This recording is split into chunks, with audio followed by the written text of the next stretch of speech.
بے شک ابراہیم بڑے تحمل والے، نرم دل اور رجوع کرنے والے تھے۔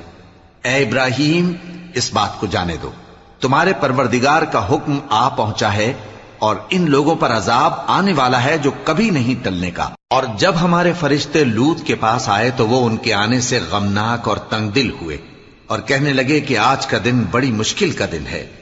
اور لوط کی قوم کے لوگ ان کے پاس بے تحاشا دوڑتے ہوئے آئے، اور یہ لوگ پہلے ہی سے انتہائی بےہودہ حرکتیں کیا کرتے تھے۔ لوط نے کہا کہ اے بھائیو، یہ جو میری قوم کی لڑکیاں ہیں یہ تمہارے لیے جائز اور پاک ہیں، تو اللہ سے ڈرو اور میرے مہمانوں کے بارے میں مجھے بے آبرو نہ کرو۔ کیا تم میں کوئی بھی شائستہ آدمی نہیں؟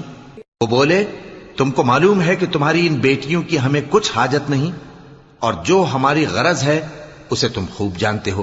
لوط نے کہا، اے کاش مجھ میں تمہارے مقابلے کی طاقت ہوتی یا میں کسی